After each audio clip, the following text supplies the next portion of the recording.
Una mañana de otoño de 2018, Rostock, Alemania. La enfermera Ingrid Weber recorre los pasillos de la residencia de ancianos con la misma rutina de siempre. A sus 45 años, ha visto morir en paz a muchos ancianos, rodeados de amor y recuerdos familiares.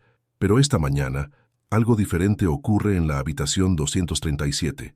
Hermann Müller, de 94 años, delira y tiene mucha fiebre. Entre las palabras inconexas en alemán, algunas frases hacen que Ingrid se detenga y escuche con atención.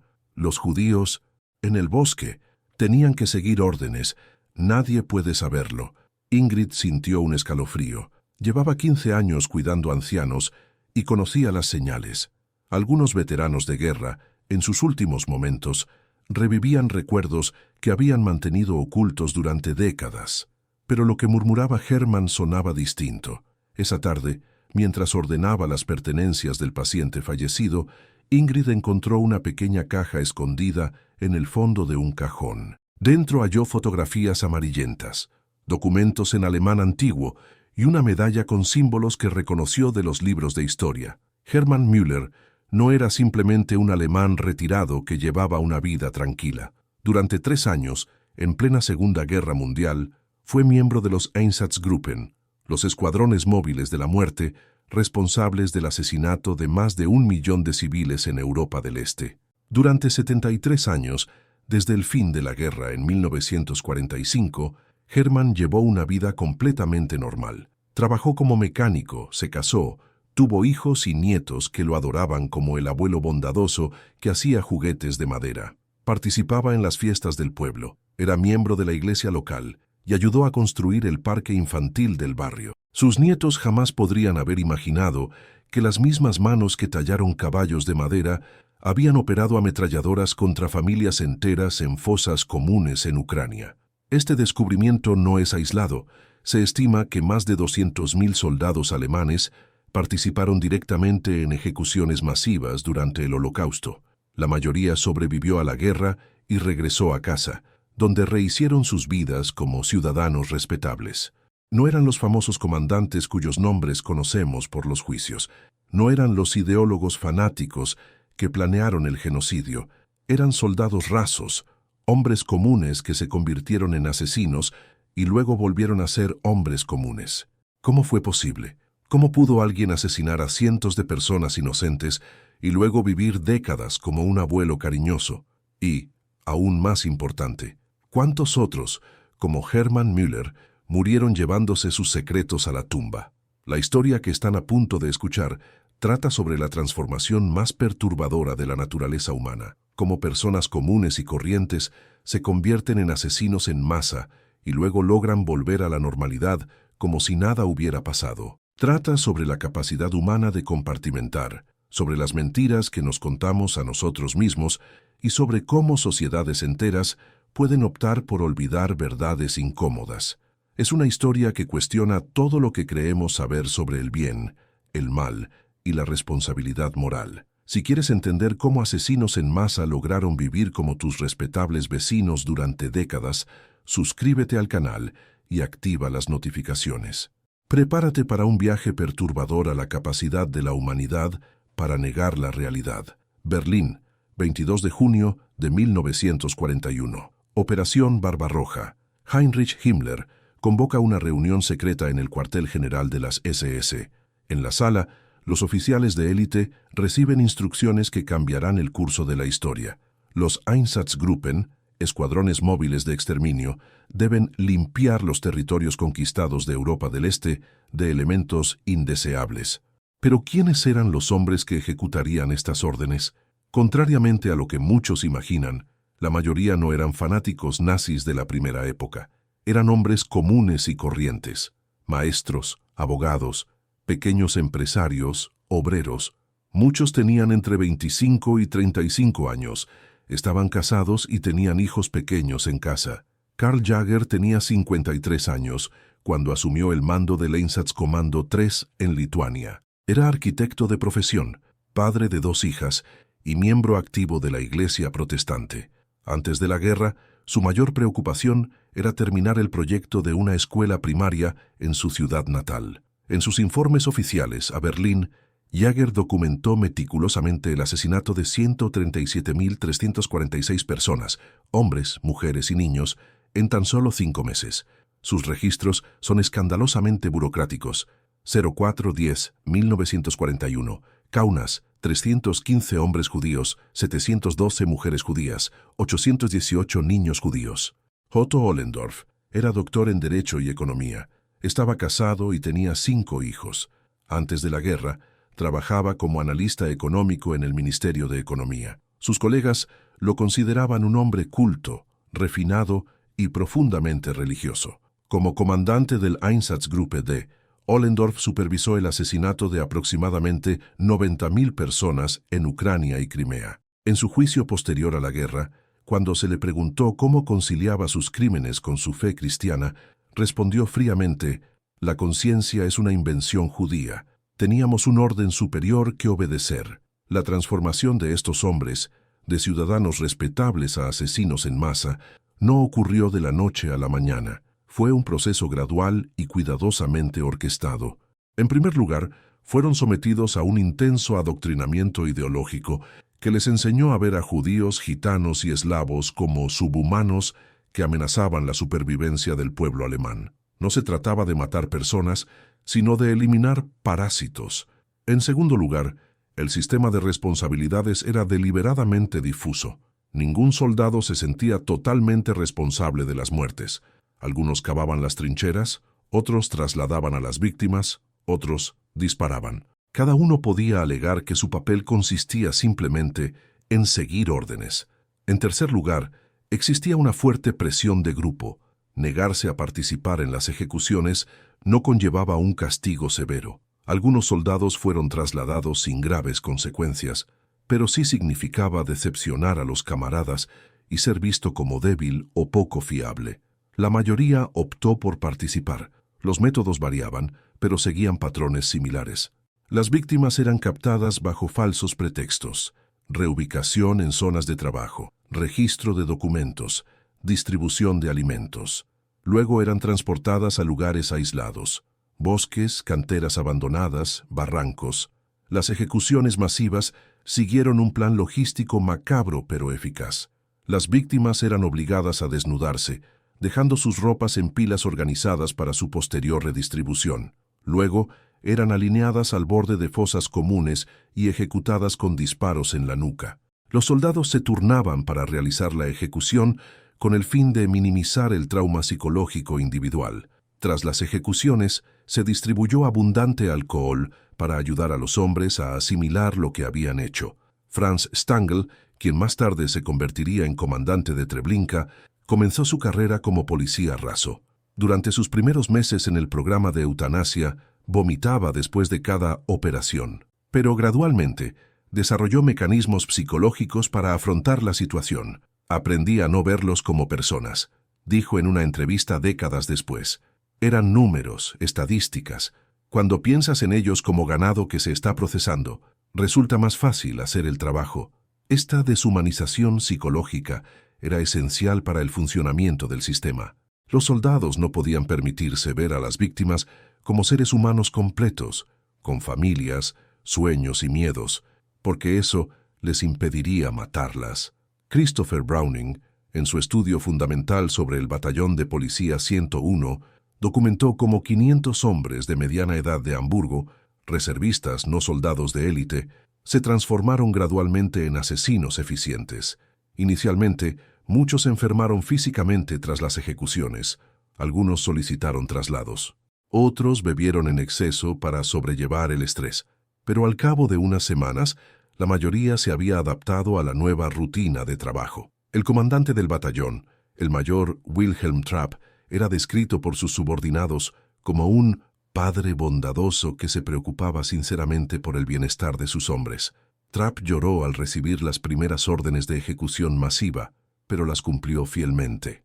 Este patrón, resistencia inicial seguida de adaptación gradual, se repitió en cientos de unidades militares y paramilitares alemanas. Comenta abajo: ¿cómo crees que reaccionarías si estuvieras en la posición de estos soldados?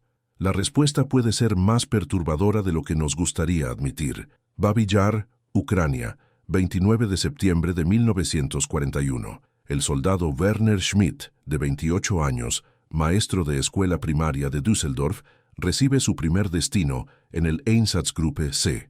Padre de 2 niños pequeños. Se había unido a las SS solo 6 meses antes, atraído por los beneficios económicos y la perspectiva de ascenso profesional. En esta fría mañana de otoño, Werner participará en el asesinato de 33.771 judíos en Kiev en tan solo 2 días.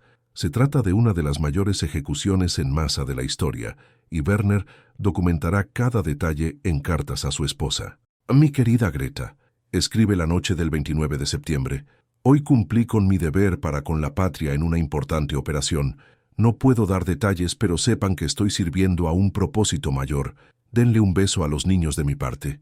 Lo que Werner no le cuenta a su esposa es cómo pasó el día alineando familias enteras al borde de un barranco y disparándoles sistemáticamente en la cabeza. Cómo vio a niños pequeños llamar a sus madres mientras caían en fosas comunes. Cómo la tierra quedó empapada de sangre y los gritos resonaron durante horas. Los Einsatzgruppen fueron los precursores de los campos de exterminio. Entre 1941 y 1943, 4 grupos principales, A, B, C y D, operaron en los territorios ocupados de Europa del Este, ejecutando a más de 1 millón de personas mediante fusilamientos masivos. El proceso siguió una secuencia logística macabra, pero meticulosamente planificada. Fase 1. Identificación y registro. Los soldados alemanes, con el apoyo de colaboradores locales, identificaron comunidades judías y otras poblaciones objetivo. Utilizaron registros de sinagogas, censos municipales e informes de los vecinos. En muchas ciudades, la población judía había vivido durante siglos en comunidades bien establecidas, lo que facilitó su identificación. Fase 2. Concentración. Las víctimas fueron reunidas bajo falsos pretextos. Anuncios públicos anunciaban reubicación en zonas de trabajo, registro obligatorio de documentos o distribución de alimentos. En Babi Yar se les indicó a los judíos que llevaran documentos, dinero, objetos de valor y ropa de abrigo para su supuesta reubicación. Fase 3. Transporte. Camiones militares transportaron a las víctimas a lugares preseleccionados, bosques aislados, canteras abandonadas, barrancos naturales. Estos lugares se eligieron por su lejanía de las zonas pobladas y la facilidad para cavar fosas comunes. Fase 4. Preparación. En el lugar de la ejecución, las víctimas fueron obligadas a desnudarse por completo. Sus prendas se clasificaron en montones separados por tipo, abrigos, zapatos, ropa interior, para su posterior redistribución. Los objetos de valor fueron confiscados y catalogados.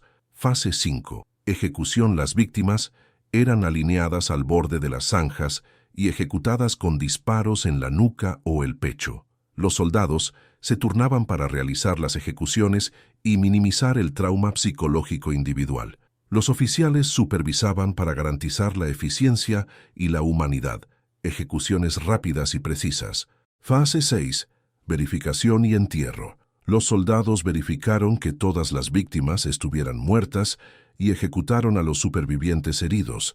Posteriormente, los cuerpos fueron cubiertos de tierra por trabajadores forzados locales o prisioneros de guerra soviéticos. Paul Blobel, comandante del Sonderkommando 4A responsable de la masacre de Babi Yar, desarrolló técnicas innovadoras para aumentar la eficacia de las ejecuciones. Sus unidades llegaron a asesinar hasta 23,000 personas en un solo día. En sus informes a Berlín, Blobel describió el trabajo con orgullo profesional. La operación se ejecutó con una precisión ejemplar. La moral de las tropas se mantiene alta. No hubo incidentes significativos, pero los propios informes alemanes revelan que no todos los soldados se adaptaron fácilmente al trabajo. Los documentos de los Einsatzgruppen mencionan problemas crecientes de alcoholismo, depresión y agotamiento nervioso entre las tropas. El Dr. Albert Wittmann, especialista en gases tóxicos, fue enviado para desarrollar métodos de ejecución más humanos, no por compasión hacia las víctimas, sino para proteger la salud mental de los verdugos alemanes. Wittmann experimentó con camiones modificados en los que se dirigía el monóxido de carbono del motor al compartimento de carga, provocando la muerte de las víctimas por asfixia. Estos camiones de la muerte se utilizaron ampliamente antes de la construcción de los campos de exterminio. En una carta a su esposa, el soldado Friedrich Jeckeln describe su gradual adaptación al trabajo. Al principio fue terrible, no podía comer ni dormir, pero el capitán explicó que estábamos protegiendo a nuestras familias de una amenaza existencial. Ahora entiendo que es un trabajo necesario, aunque desagradable. Esta racionalización, transformar el asesinato en masa en trabajo necesario, fue fundamental para el funcionamiento del sistema. Los soldados desarrollaron un lenguaje burocrático para describir sus acciones. Los asesinatos se convirtieron en operaciones especiales. Las víctimas pasaron a ser material humano. Las ejecuciones se convirtieron en procesamiento. Este lenguaje eufemístico contribuyó a crear una distancia psicológica entre las acciones y su realidad moral. ¿Cómo pueden sociedades enteras aceptar lo inaceptable cuando se presenta en un lenguaje burocrático respetable? Deja tu opinión en los comentarios. Karl Munter, el profesor que se convirtió en asesino, Marienfelde, Berlín Occidental, 1965. Los alumnos de la escuela primaria Heinrich Heine adoran al profesor Munter. A sus 49 años, es conocido por su infinita paciencia con los niños más difíciles y sus métodos de enseñanza creativos. En las reuniones de padres y profesores, siempre lo elogian como un educador nato que se preocupa de verdad por el futuro de los niños. Lo que ningún padre ni colega sabe es que Karl Munter pasó 3 años como miembro del Einsatzgruppe B, participando en el asesinato de aproximadamente 45.000 personas en Bielorrusia y la región de Smolensk. Antes de la guerra, Munter era maestro de primaria. Licenciado en Pedagogía por la Universidad de Berlín, se especializó en educación infantil y tenía una carrera prometedora. Se casó con Anna, una colega, en 1936 y planearon tener varios hijos. En 1940, a los 24 años, Munter fue reclutado por las SS. Inicialmente, trabajó en puestos administrativos en Berlín. En junio de 1941, fue asignado al Einsatzgruppe B, con la función oficial de especialista en asuntos educativos, que en la práctica consistía en identificar y eliminar a intelectuales judíos y polacos. Su primera participación documentada en ejecuciones data de julio de 1941 en Minsk. Documentos alemanes muestran que Munter comandaba una unidad de 12 hombres responsable de procesar a familias judías en pequeños pueblos rurales. En sus cartas a Anna, Munter describía vagamente su trabajo. Estoy ayudando a organizar los nuevos territorios. Es un trabajo importante pero difícil. Tengo muchas ganas de volver a casa y a nuestra aula. La transformación psicológica de Munter está documentada en los informes de sus superiores. Inicialmente se le describía como vacilante y necesitaba apoyo. Tras 3 meses se había vuelto eficiente y fiable. A los 6 meses se le elogió por su extraordinaria competencia en las tareas de limpieza. El punto de inflexión se produjo en septiembre de 1941, cuando Munter supervisó personalmente la ejecución de 347 niños judíos en un orfanato cerca de Vitebsk. Según testigos supervivientes, Munter les dijo a los niños que iban a una escuela mejor antes de transportarlos al bosque. Tras esta operación, los informes indican que Munter se había adaptado completamente al puesto. Desarrolló métodos innovadores para identificar a los judíos que intentaban ocultarse entre la población local. Entrenó a los nuevos reclutas en técnicas de ejecución eficaces. En diciembre de 1943, Munter resultó herido en combate y fue evacuado a un hospital de Berlín. Recibió una medalla por servicio excepcional y fue dado de baja del servicio activo. Regresó inmediatamente a su antigua escuela primaria, donde fue recibido como un héroe de guerra. Hannah estaba embarazada de su primer hijo. La vida familiar parecía haber borrado cualquier rastro de su experiencia en Oriente. Durante 22 años, Munter fue un profesor ejemplar. Sus métodos de enseñanza se consideraban progresistas. Escribió artículos sobre psicología infantil. Fue un miembro activo de la Asociación de Profesores y participó en congresos educativos. En 1967 fue nombrado director de la escuela. En su discurso inaugural, habló sobre proteger la inocencia de los niños en un mundo violento y sobre la sagrada responsabilidad de los educadores. Munter falleció de un ataque al corazón en 1983, a la edad de 67 años. Su funeral contó con una gran asistencia. Antiguos alumnos, colegas y padres rindieron homenaje al educador dedicado que marcó a generaciones. Ana recibió cientos de cartas de condolencia que elogiaban al hombre bondadoso que había sido su esposo. Su vinculación con los Einsatzgruppen no se descubrió hasta 1995, cuando se abrieron los archivos soviéticos.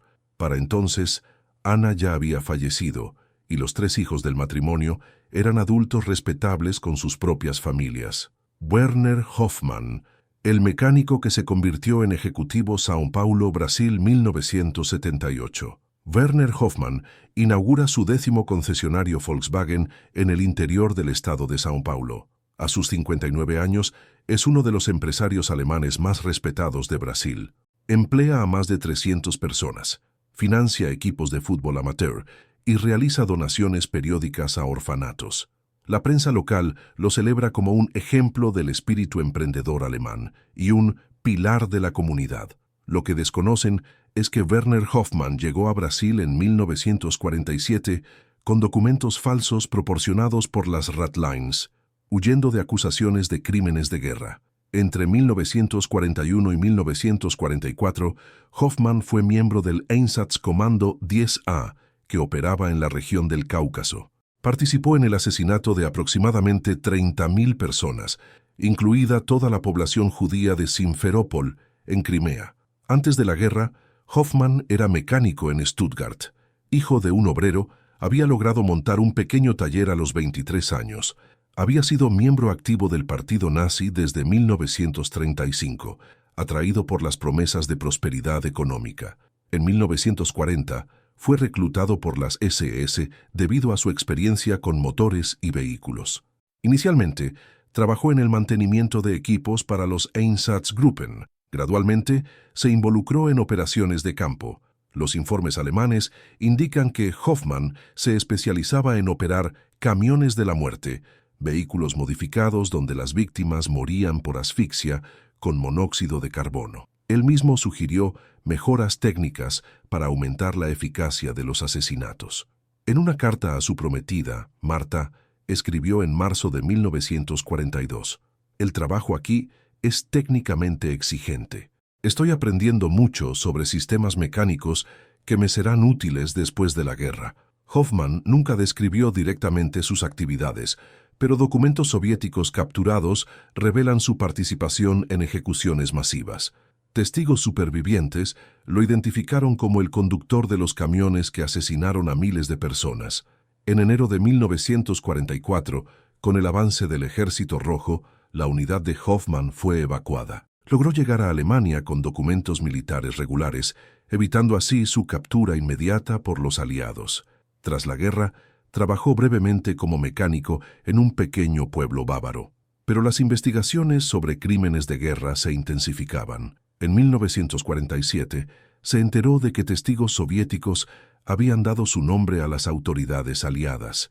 Gracias a sus contactos en la iglesia local, consiguió documentos falsos y un billete para Brasil. Llegó al puerto de Santos como Wilhelm Hansen, un refugiado político que huía del comunismo. En Brasil, su experiencia en mecánica resultó invaluable. Consiguió un trabajo en Volkswagen do Brasil, que por entonces estaba en plena expansión. Era competente, fiable y hablaba un portugués aceptable. En 5 años, se había convertido en supervisor de taller. En 1955, con sus ahorros, abrió su primer concesionario en un pequeño pueblo. El negocio prosperó rápidamente. Hoffmann era conocido por su honestidad, sus precios justos y su excelente atención al cliente. Se casó con Carmen, una brasileña de origen alemán, en 1958. Tuvieron 2 hijos que crecieron hablando portugués y alemán. Para ellos, su padre era un empresario alemán que había llegado a Brasil en busca de oportunidades. Durante sus 31 años en Brasil, Hoffmann fue un ciudadano ejemplar. Pagó sus impuestos puntualmente. Participó en obras de caridad. Fue un miembro activo del Club Alemán de São Paulo. Sus concesionarios dieron empleo a cientos de brasileños. En 1978, fue descubierto por el cazador de nazis Simon Wiesenthal. Los documentos alemanes capturados por los estadounidenses finalmente habían sido organizados y analizados. El nombre de Werner Hoffmann figuraba en varios informes de los Einsatzgruppen. El gobierno alemán solicitó su extradición, pero Hoffmann se había naturalizado brasileño. La ley brasileña no permitía la extradición de nacionales. El caso se prolongó en los tribunales durante 3 años. Hoffmann falleció de cáncer en 1981, a los 62 años, antes de que concluyera el proceso legal. Su funeral fue multitudinario. Empleados, clientes y amigos rindieron homenaje al alemán trabajador que ayudó a construir Brasil. Su verdadera identidad no se reveló públicamente hasta 1985.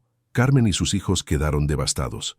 Los concesionarios se vendieron y la familia cambió su nombre. Friedrich Weber, el soldado que se convirtió en juez Hamburgo, Alemania Occidental, 1971.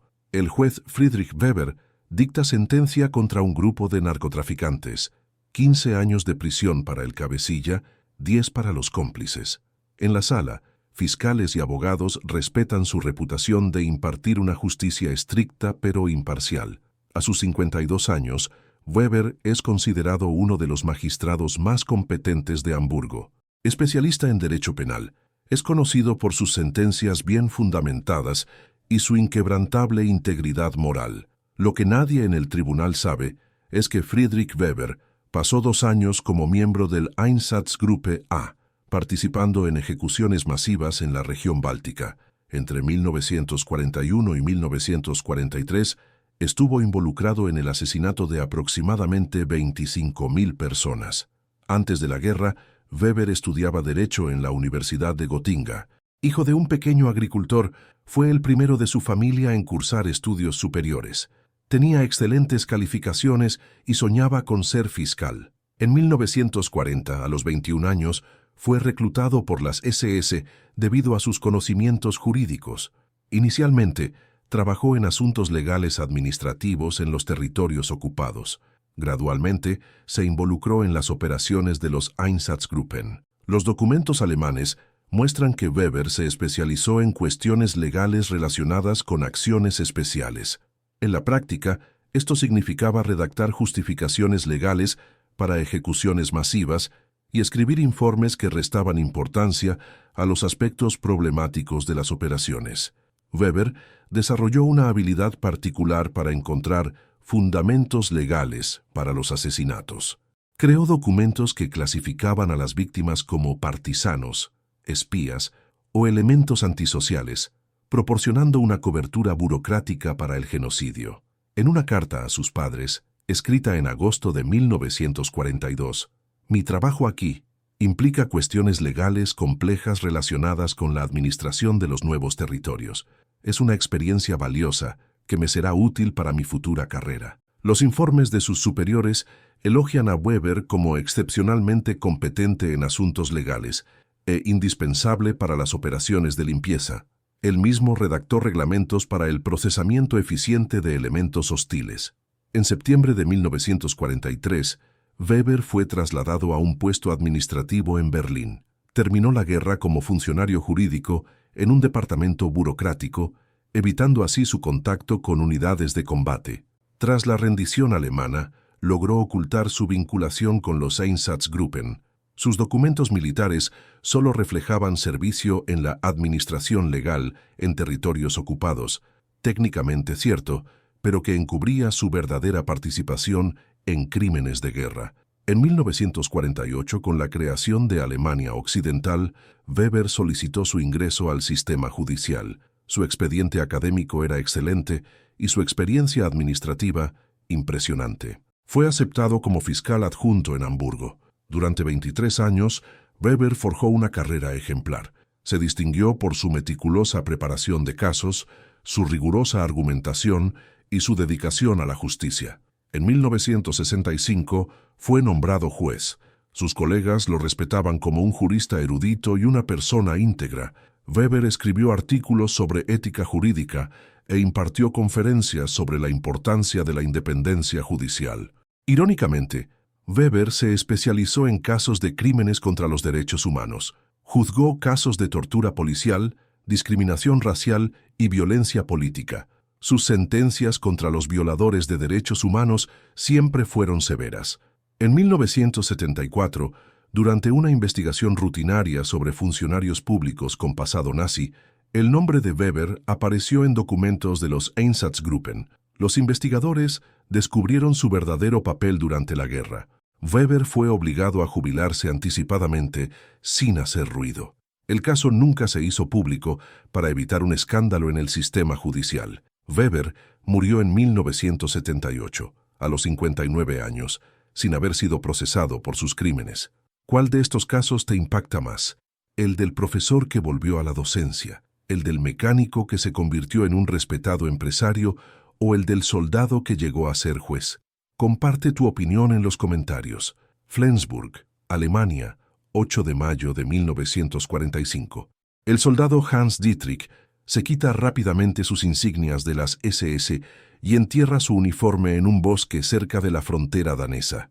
En cuestión de minutos, pasa de ser miembro de los Einsatzgruppen a un refugiado de guerra con documentos falsos preparados meses antes. Esta escena se repitió miles de veces en las últimas semanas de la guerra. Soldados de las SS, oficiales de los Einsatzgruppen y otros implicados en crímenes de guerra ejecutaron planes de fuga preparados con antelación por los militares. La transformación de la identidad no fue improvisada. Formó parte de una operación coordinada que comenzó a finales de 1944, cuando la derrota alemana se hizo inevitable. Operación Bernhard y los documentos falsos.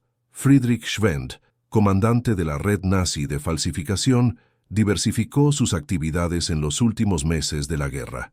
Su red produjo miles de documentos falsificados, certificados de nacimiento, diplomas universitarios, certificados de desmovilización y pasaportes. Los documentos se distribuyeron a través de una red clandestina que incluía a oficiales de las SS, sacerdotes católicos y empresarios alemanes. Cada soldado de los Einsatzgruppen recibió un completo paquete de identidad, una nueva biografía, una profesión civil e incluso fotografías de familiares ficticios.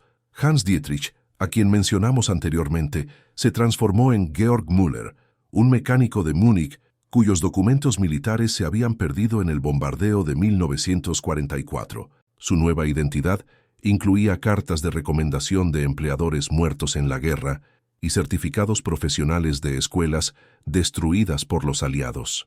Asratlins, Asrotas dos ratos. El sistema de fuga más sofisticado eran las rutas de escape, vías organizadas por sectores de la Iglesia Católica y antiguos oficiales nazis. Estas redes transportaron a miles de criminales de guerra a Sudamérica. El padre Alois Hudal, rector del Colegio Teutónico de Roma, creía sinceramente que estaba salvando a los anticomunistas de la injusticia de los tribunales aliados. Hudal les proporcionó documentos de la Cruz Roja Internacional y billetes de barco a Argentina y Brasil. Krunoslav Draganovich, un sacerdote croata, operaba una ruta similar a través de los Balcanes. Su red incluía monasterios que servían de casas seguras, funcionarios corruptos que proporcionaban visas y contactos en los puertos que facilitaban los envíos clandestinos. Werner Hoffmann, el mecánico que se convirtió en empresario en Brasil, utilizó la red de Draganovich. Su viaje duró 3 meses, desde una ciudad bávara a un monasterio en Austria, luego a Roma, a través del paso del Brennero y finalmente a Génova, donde embarcó como refugiado político con destino al puerto de Santos. Los aliados que protegieron a los nazis. Paradójicamente, algunos de los peores criminales de guerra fueron protegidos por los mismos aliados que los habían derrotado. La Guerra Fría creó nuevas prioridades. Los antiguos nazis con conocimientos sobre el comunismo soviético eran valiosos. Klaus Barbie, alias el Carnicero de Lyon, fue reclutado por la inteligencia estadounidense en 1947. Durante 4 años, trabajó como agente doble, proporcionando información sobre las redes comunistas en Europa Occidental. Al finalizar su servicio, los estadounidenses le ayudaron a escapar a Bolivia. La operación Paperclip trajo a Estados Unidos a científicos nazis, entre ellos Werner von Braun, y otros que habían utilizado mano de obra esclava en sus proyectos. Aunque oficialmente estaba destinada a científicos limpios, en la práctica protegió a muchos con antecedentes penales. En la zona soviética, la situación era distinta pero igualmente cínica. Los antiguos nazis que demostraban lealtad al comunismo eran reeducados e integrados en el sistema. Algunos antiguos oficiales de las SS llegaron a ocupar cargos en el gobierno de Alemania Oriental. La conspiración del silencio social. Pero la fuga más eficaz no implicó documentos falsificados ni rutas internacionales. Fue la conspiración de silencio dentro de la propia sociedad alemana. La mayoría de los soldados de los Einsatzgruppen simplemente regresaron a casa y retomaron sus vidas anteriores. En las ciudades devastadas por la guerra, con millones de refugiados, era fácil para un antiguo soldado de las SS pasar desapercibido entre la multitud. Karl Munter, el profesor, regresó a su antigua escuela y fue recibido como un héroe de guerra. Nadie preguntó por detalles de su servicio militar. La respuesta estándar, serví en la administración de los territorios orientales, se aceptaba sin cuestionamientos. Friedrich Weber utilizó su experiencia jurídica para rehacer su carrera en el sistema judicial. Sus colegas sabían que había trabajado en asuntos legales durante la ocupación, pero eso sonaba respetable, incluso prestigioso. Esta aceptación social no fue casual. La Alemania de posguerra se enfrentaba a una crisis de identidad colectiva. Reconocer la magnitud de los crímenes nazis implicaba admitir la complicidad de millones de alemanes. Era más fácil aceptar versiones edulcoradas del pasado, el caos de los tribunales aliados. El sistema judicial aliado, aunque bien intencionado, era caótico e inconsistente.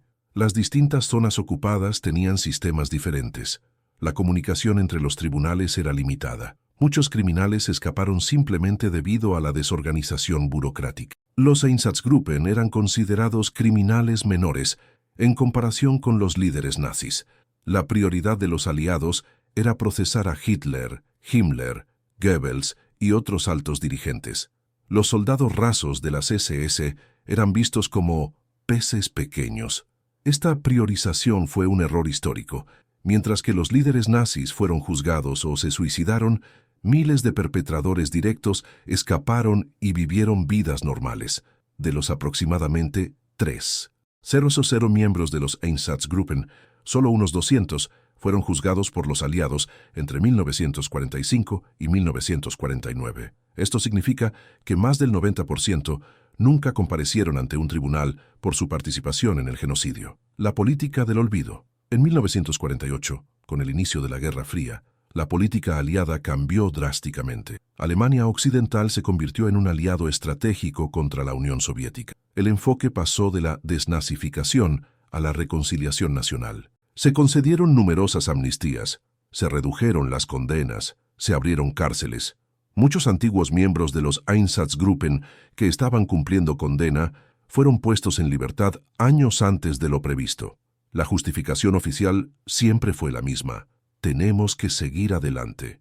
No podemos vivir en el pasado. Ya han sufrido bastante. Para los supervivientes y las familias de las víctimas, estas palabras sonaron como una segunda traición. Redes de apoyo mutuo. Los antiguos miembros de las SS crearon redes informales de apoyo mutuo que facilitaron la reinserción social. Organizaciones como AIAGE, Ayuda Mutua de Soldados de las Waffen-SS, ayudaban oficialmente a los veteranos de guerra, pero en la práctica protegían a los delincuentes. Estas organizaciones proporcionaban empleo, contactos profesionales y asistencia jurídica a antiguos nazis.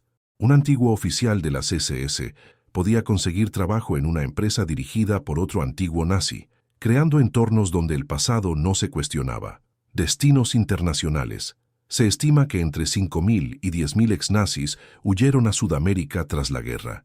Argentina, Brasil, Chile y Paraguay contaban con gobiernos comprensivos y políticas de inmigración permisivas. Juan Perón reclutó activamente a alemanes, sin importar su ideología política. Eva Perón supervisó personalmente la inmigración de cientos de exnazis, considerándolos valiosos contribuyentes al desarrollo argentino. En Brasil, el gobierno de Vargas mantuvo una política similar. Documentos diplomáticos demuestran que las autoridades brasileñas Sabían que estaban recibiendo criminales de guerra, pero hicieron la vista gorda a cambio de conocimientos técnicos. ¿Cómo pueden sociedades enteras optar por olvidar crímenes tan graves?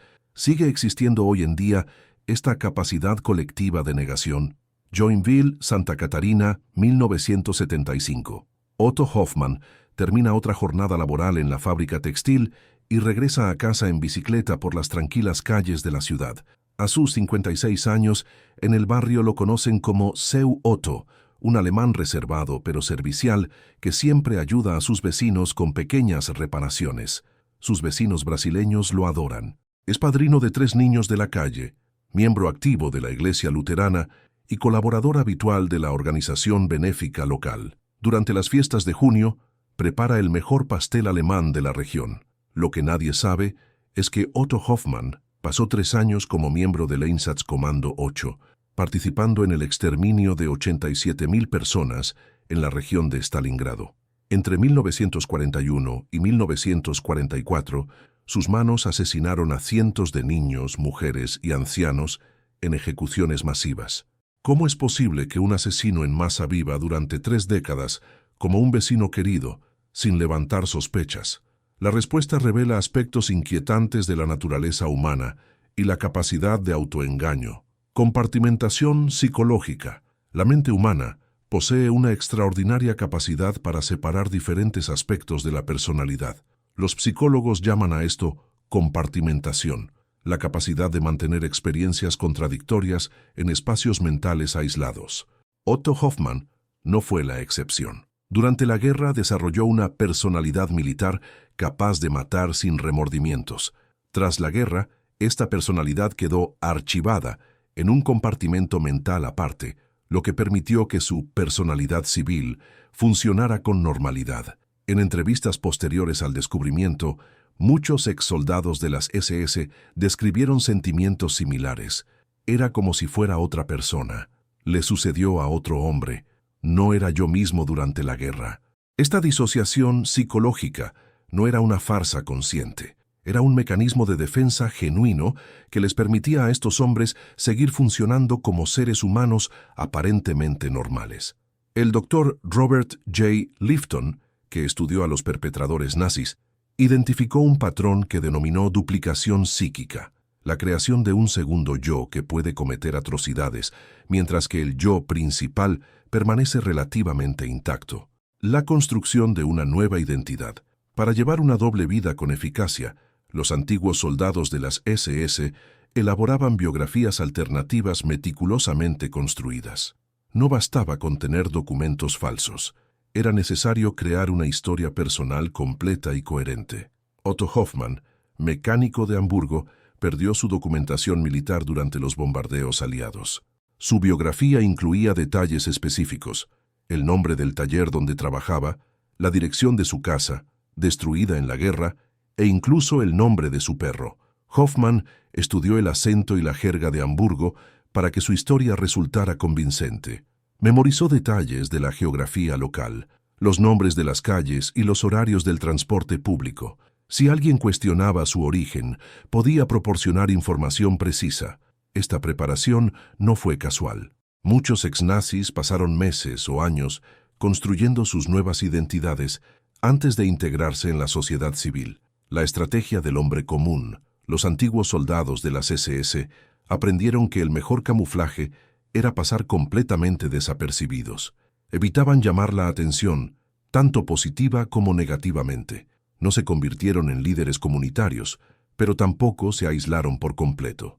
Otto Hoffmann cultivó deliberadamente la imagen de un alemán trabajador y responsable. Llegaba puntual al trabajo, cumplía con sus obligaciones religiosas y mantenía su casa ordenada. Era respetado, pero no memorable. Esta estrategia de invisibilidad social resultó extraordinariamente eficaz. La gente común rara vez despierta curiosidad sobre su pasado. Ser normal era la mejor protección contra las investigaciones.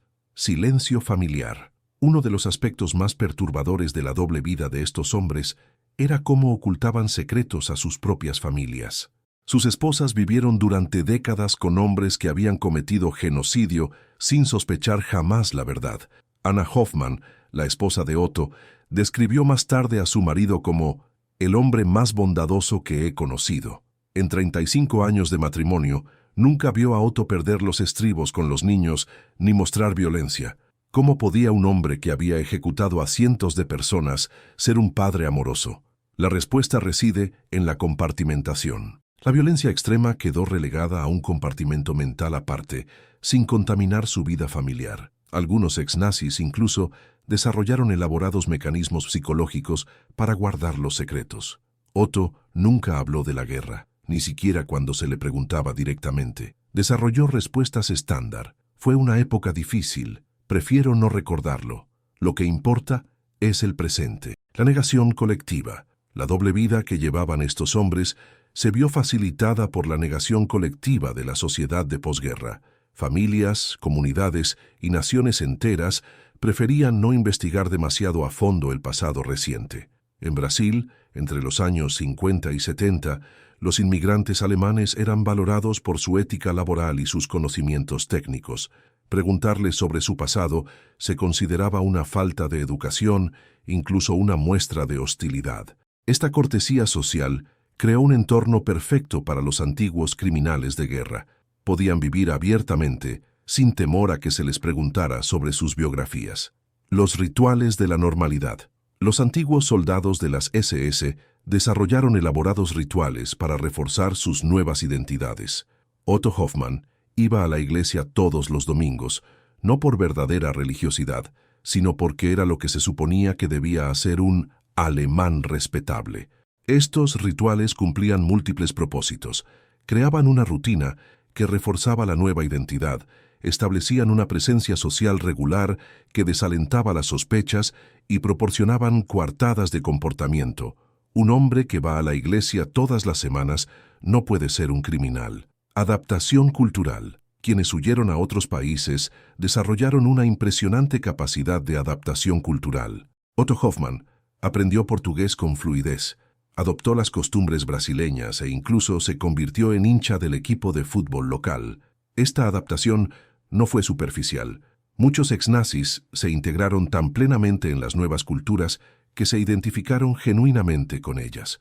Otto se consideraba alemán brasileño y estaba orgulloso de su contribución al desarrollo local. El peso del secreto. Guardar secretos de tal magnitud durante décadas tuvo un alto coste psicológico. Muchos exsoldados de las SS desarrollaron problemas de salud relacionados con el estrés, úlceras, hipertensión, insomnio crónico. Otto Hoffmann sufría pesadillas recurrentes, pero nunca reveló el contenido de sus sueños a su esposa.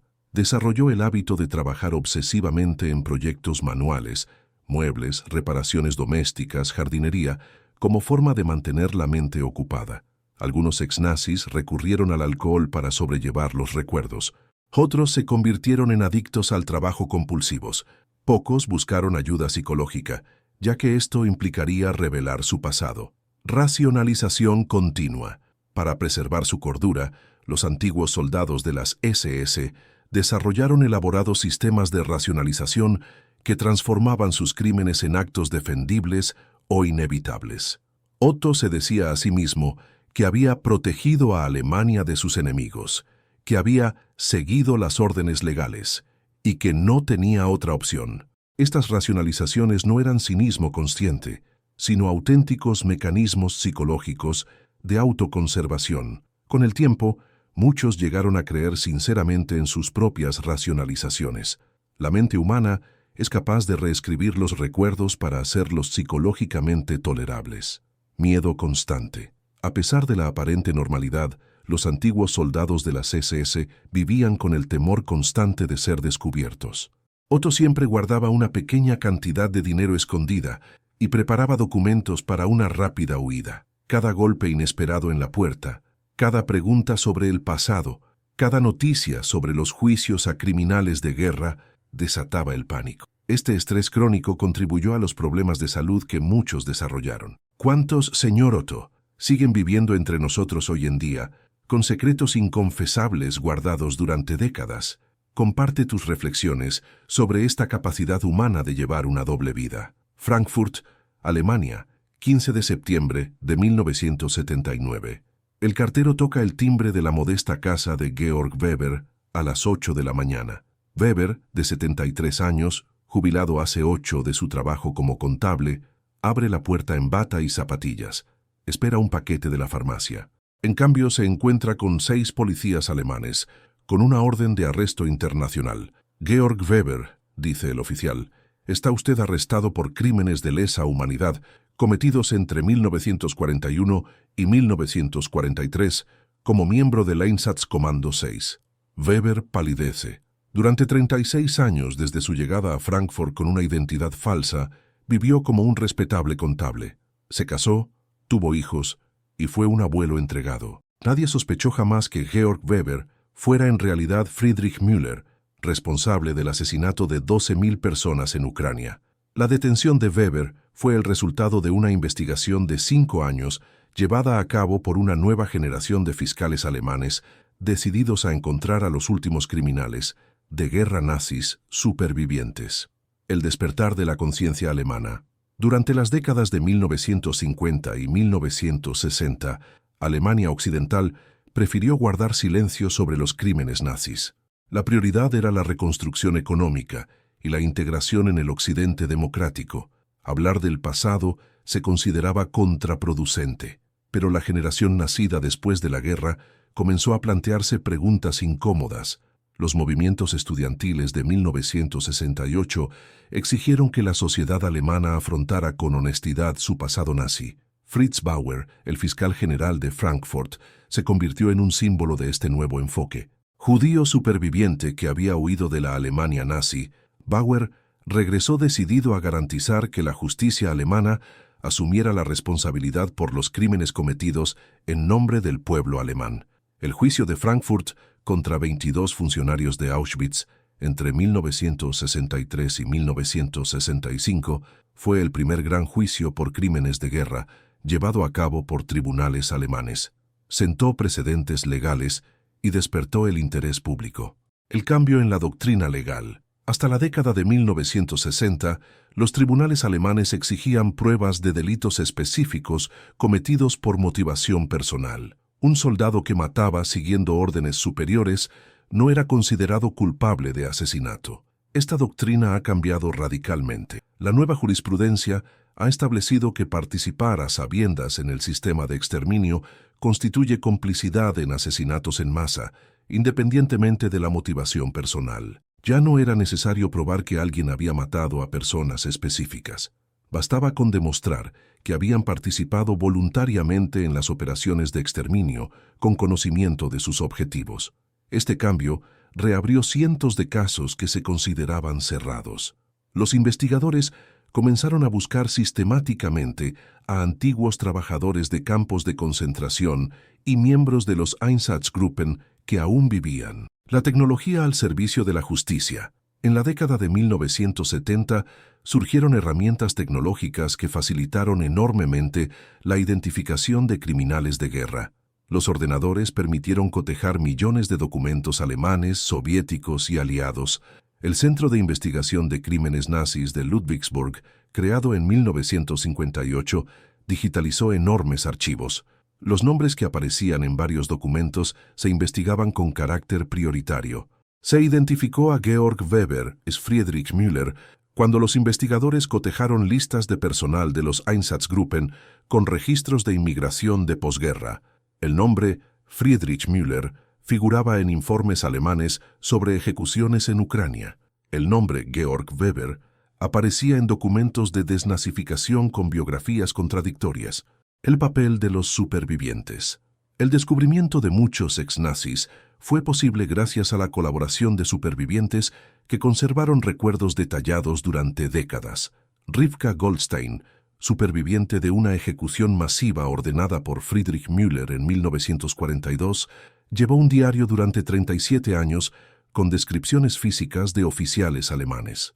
Cuando le mostraron fotografías de Georg Weber en 1979, lo identificó de inmediato. «Nunca olvidé esa cara», dijo Rivka. «Sonrió cuando mató a mi hermana de 8 años. Pasé 37 años esperando que alguien me creyera». Cientos de supervivientes aportaron testimonios cruciales para identificar y enjuiciar a antiguos nazis. Sus recuerdos, preservados con una precisión impresionante, constituyeron una prueba devastadora en los tribunales. Resistencia social y política. La búsqueda de los últimos nazis supervivientes encontró una fuerte resistencia en la sociedad alemana. Muchos argumentaban que era cruel procesar a octogenarios por crímenes cometidos décadas atrás. Dejen en paz a los ancianos era un lema común. Ya han sufrido bastante. Es hora de perdonar y olvidar. Esta resistencia reflejaba el malestar social ante la tardía confrontación con el pasado nazi. Muchas familias alemanas descubrieron que sus padres o abuelos habían participado en crímenes, lo que generó un trauma generacional. Los políticos conservadores argumentaron que el retraso de los juicios perjudicaba la reconciliación nacional y las relaciones internacionales de Alemania. Los abogados defensores explotaron estas tensiones, presentando a sus clientes como chivos expiatorios de una sociedad hipócrita. Los juicios de los años 70 y 80, entre 1970 y 1990, los tribunales alemanes procesaron a aproximadamente 300 ex empleados de campos de concentración y miembros de los Einsatzgruppen. La mayoría tenía entre 60 y 80 años. Los juicios siguieron patrones similares. La Fiscalía presentó documentos alemanes que demostraban la participación de los acusados en las operaciones de exterminio. Los supervivientes testificaron sobre crímenes específicos. La defensa alegó órdenes superiores e imposibilidad de resistencia. Friedrich Müller, Georg Weber, fue juzgado en Frankfurt entre 1980 y 1982. El juicio duró 2 años e incluyó testimonios de 47 supervivientes que viajaron de todo el mundo para enfrentarse a su antiguo torturador. A lo largo del juicio, Müller sostuvo que era solo un soldado que seguía órdenes.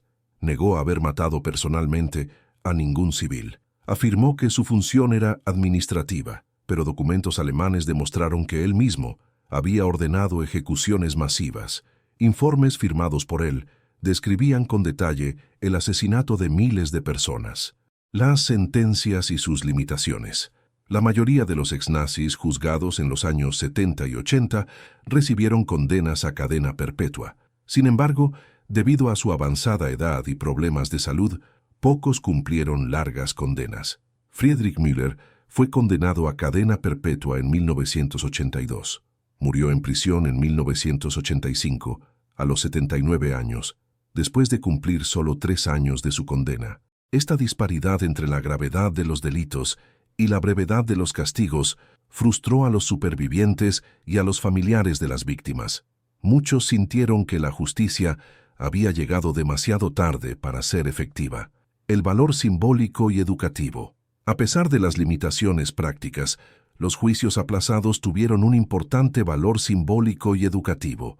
Establecieron el principio de que los crímenes de lesa humanidad no prescriben independientemente del tiempo transcurrido. Los juicios educaron a una nueva generación de alemanes sobre la magnitud de los crímenes nazis. Muchos jóvenes oyeron por primera vez detalles sobre los Einsatzgruppen y otros aspectos menos conocidos del Holocausto. La última generación. En los años 90 y 2000, los últimos posibles criminales de guerra nazis tenían más de 80 años. La oportunidad para obtener justicia se agotaba rápidamente. Oskar Gröning, el contable de Auschwitz, fue juzgado en 2015 a la edad de 94 años. Su juicio fue uno de los últimos grandes juicios por crímenes nazis. Gröning admitió su presencia en Auschwitz y su participación en el sistema, pero negó su responsabilidad personal en las muertes. Fue condenado a 4 años de prisión, pero falleció antes de comenzar a cumplir su condena. El legado de las sentencias tardías. Los juicios, celebrados tardíamente, sentaron importantes precedentes legales en materia de crímenes de lesa humanidad. La doctrina de que las órdenes superiores no constituyen una defensa válida se convirtió en un estándar internacional. El principio de que los crímenes de lesa humanidad no prescriben se incorporó al derecho internacional y posteriormente se aplicó en tribunales para Yugoslavia, Ruanda y otros conflictos. La cuestión del tiempo. El debate sobre los juicios diferidos sigue vigente. ¿Es justo procesar a nonagenarios por delitos cometidos 70 años antes? Sigue siendo justicia la justicia tardía. Los argumentos son complejos. Los defensores sostienen que la edad no exime de responsabilidad por crímenes de lesa humanidad. Los detractores consideran cruel e inútil procesar a personas cercanas a la muerte. ¿Crees que nunca es demasiado tarde para obtener justicia o que llega un punto en que demandar a los ancianos se convierte en un mero espectáculo legal? Comparte tu opinión en los comentarios. Hamburgo, Alemania, octubre de 1983. Ingrid Müller, de 35 años, recibe una llamada telefónica que destrozará su vida. Su padre, Georg Weber, a quien conocía como un contador jubilado y un abuelo amoroso, acaba de morir en prisión, cumpliendo una condena a cadena perpetua por crímenes contra la humanidad. Por primera vez, Ingrid descubre que el hombre que le enseñó a montar en bicicleta, que asistía a todas las funciones escolares y que hacía los mejores pasteles de cumpleaños del barrio, había sido responsable del asesinato de 12.000 personas durante el Holocausto. «Toda mi vida ha sido una mentira», escribe Ingrid en su diario esa noche. «El hombre que me crió con amor y esmero había matado a niños de mi edad».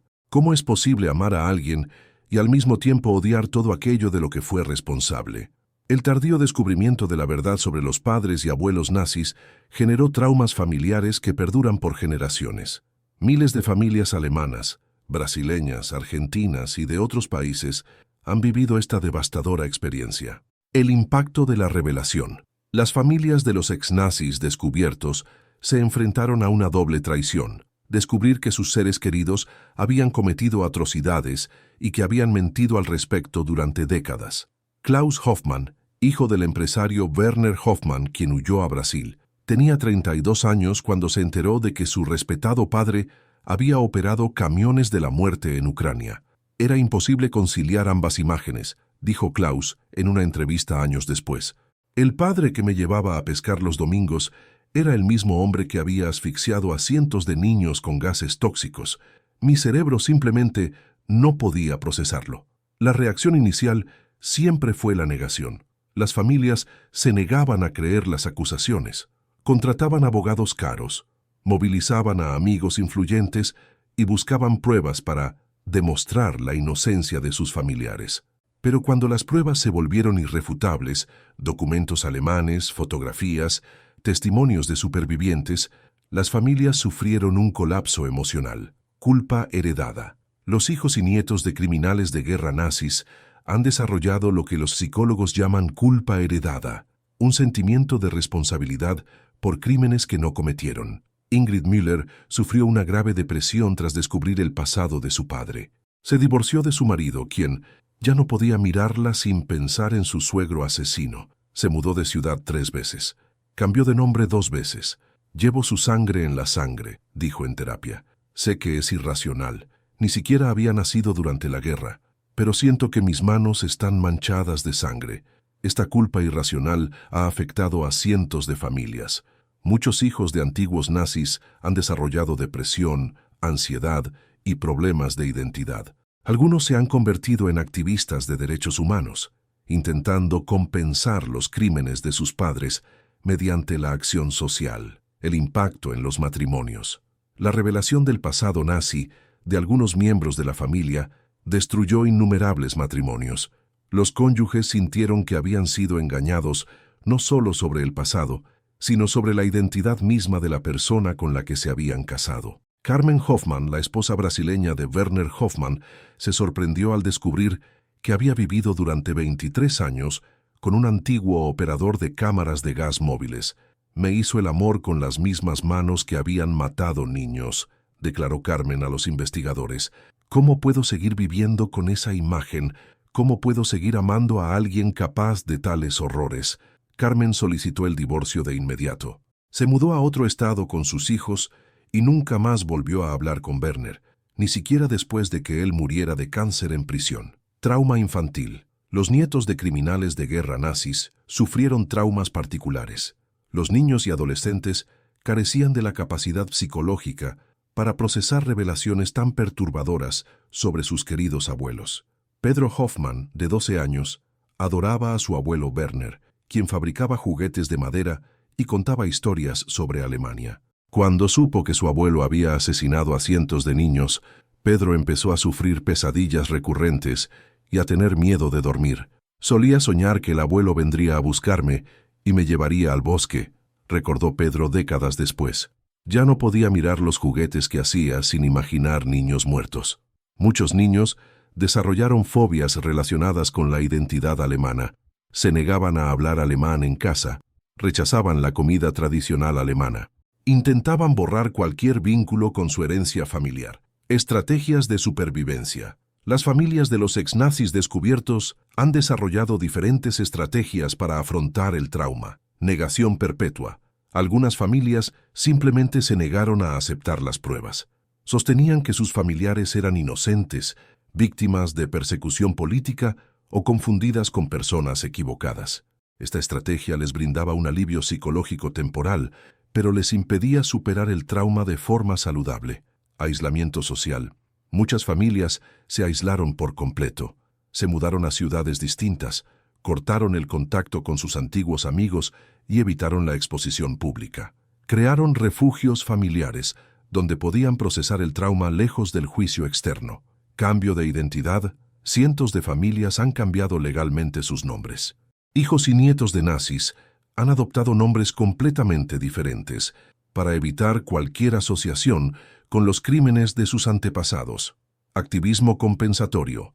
Algunos miembros de la familia se convirtieron en activistas de derechos humanos, educadores sobre el Holocausto o trabajadores sociales. Intentaron redimir el nombre de la familia a través de acciones positivas. Terapia y educación. Las familias más sanas buscaron ayuda psicológica profesional y se informaron sobre el contexto histórico de los crímenes. Aprendieron a distinguir entre el amor familiar y la aprobación moral. Grupos de apoyo en Alemania. Se crearon grupos de apoyo específicos para las familias de los criminales de guerra nazis. Estas organizaciones ofrecían un espacio seguro para compartir experiencias y procesar el trauma colectivo. Descubrir que no estaba sola fue crucial, dijo Ingrid Müller.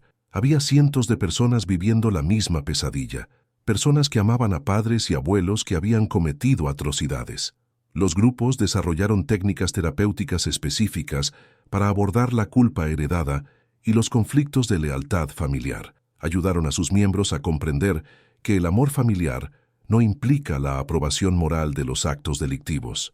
La segunda generación como educadores. Irónicamente, algunos de los educadores más eficaces sobre el Holocausto son los hijos y nietos de perpetradores nazis.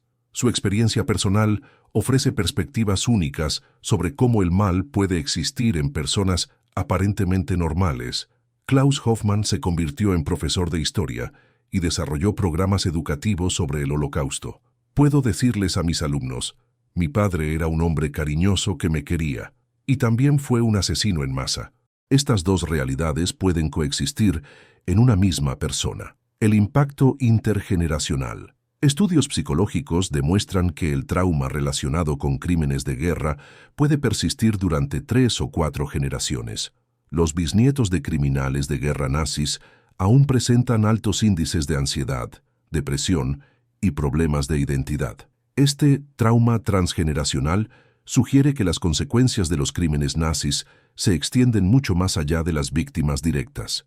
También afectan a las familias de los perpetradores, creando círculos concéntricos de sufrimiento. La cuestión del perdón. Uno de los problemas más complejos a los que se enfrentan las familias de antiguos nazis es si deben perdonar a sus parientes criminales. Los terapeutas no se ponen de acuerdo sobre la respuesta.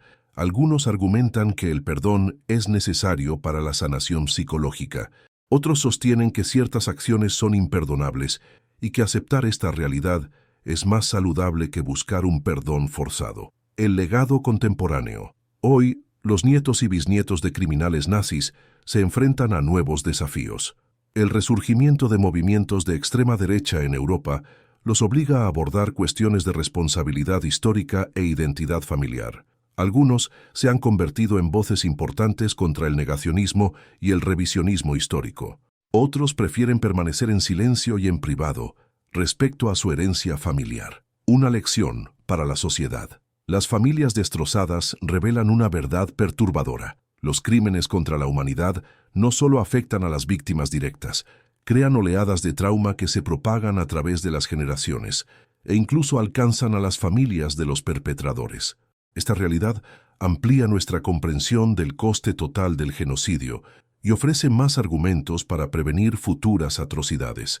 La historia que acaban de escuchar revela solo una parte de la cruda realidad de la posguerra. Mientras miles de soldados de las SS lograron ocultarse entre nosotros, viviendo como ciudadanos comunes, hubo otro grupo que permaneció aún más invisible: las mujeres que sirvieron como guardias en los campos de concentración. Muchas lograron escapar completamente de la justicia, aprovechándose de que la sociedad de la época no concebía que las mujeres pudieran cometer tales atrocidades. En el video que se reproduce ahora en su pantalla, descubrirán las historias de antiguas guardias nazis que nadie logró capturar. Mujeres que torturaron y asesinaron a miles, pero que luego se convirtieron en madres, abuelas y vecinas respetables, llevándose sus secretos más terribles a la tumba.